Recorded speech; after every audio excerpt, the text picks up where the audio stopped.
Hi, welcome to Lisa's Escapades. My name is Lisa Pesta, and today I'm going to tell you about a Bigfoot encounter I had and how I went from a non-believer to a maybe to a believer. So come with me and check this story out.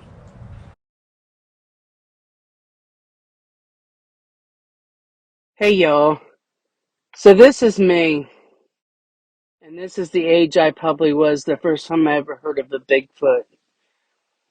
You see, I had some female cousins. Between me and my sister and them, there were six of us. And, we were about a year to 2 or 3 years apart. And in the summertime, we would go back to Alabama and we'd go to my cousin's house and we would tell each other stories, spooky stories. We would keep our parents up all night laughing and we would have a good old time. Well, back then, they didn't have AC at their house, they didn't have any air conditioning.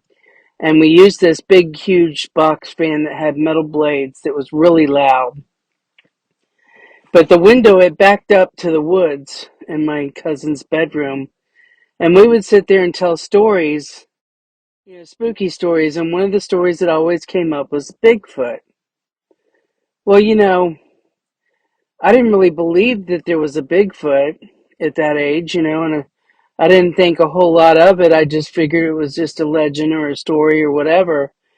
And I can remember at the time on the National Enquirer, there on the front cover, there was a dog that had a wig on and like a face mask, and they were calling it a dog man. And I said something to my grandmother about it, and and she says, "There's no such thing as a dog man." So I just thought all these things were legends. Well, as I grew up and I started racing mountain bikes, as a young adult, I was racing. And I remember being in the woods and sometime I get a weird feeling out there. And I would always think about the Bigfoot. And I was always think, I wonder if they really do exist. Well, when I think it was 2013, I was out practicing mountain biking and I came across some footprints. And I took pictures of these footprints and I got a hold of somebody at the BFRO and showed them to them, and they had me take them back out where I found them. And I found them near Gainesville, Florida. So after they took me back out there, they did a big story and they put my pictures up on their website. I'll link the number of the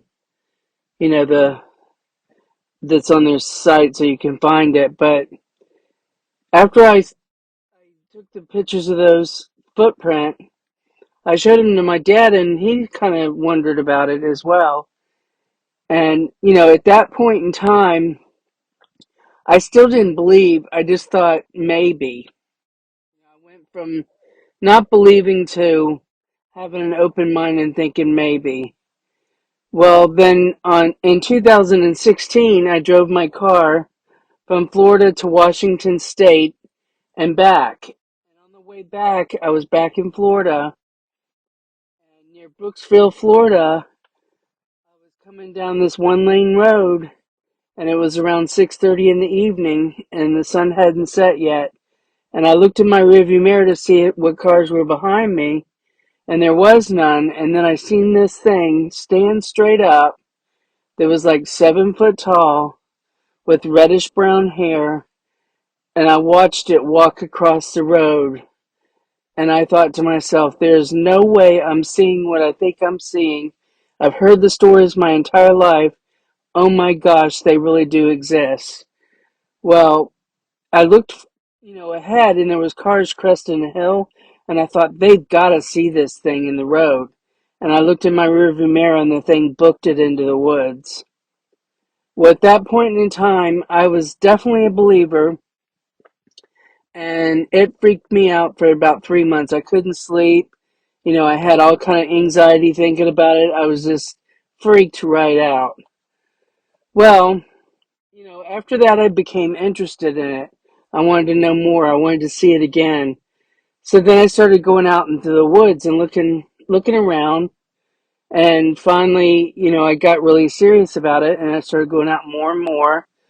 And I was with a group of researchers And you'll see those pictures here where you can see one running in the woods.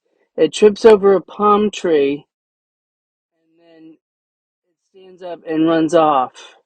And it was so fast. I've never seen anything this fast in my life. But I barely got a picture of it with my GoPro. I barely was able to even turn it on in time. And you'll see what I got. But that's why I started researching Bigfoot. That's why I started looking for more evidence. I have gone from a total non-believer to a possibly they exist to definitely they exist. And, I take a lot of flack for it. I get a lot of people that make fun of me. And it's really horrible that people do make fun of you. But, I know what I saw. And I saw it for a good 10 seconds crossing that road. So I got a good look at it. And, that's my story. And that was my encounter. And that's why I started doing what I'm doing, going out in the woods and looking and hoping I can just get another glimpse. So I hope you enjoyed my story.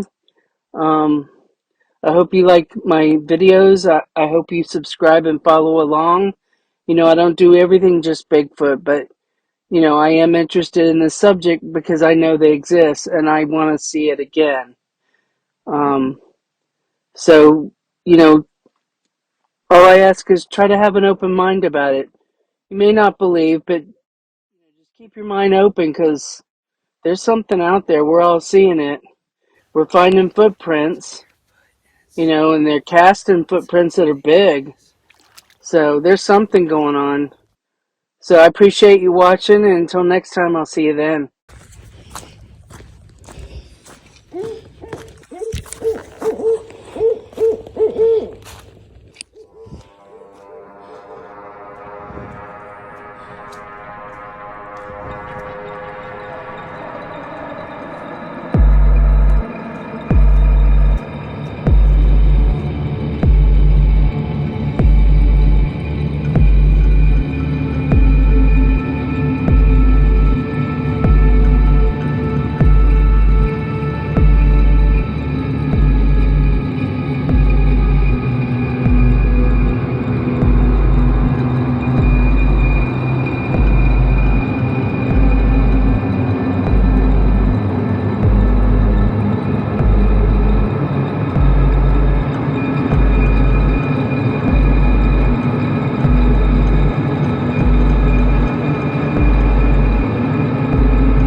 So my thoughts are, can something, do you think, live out here unnoticed?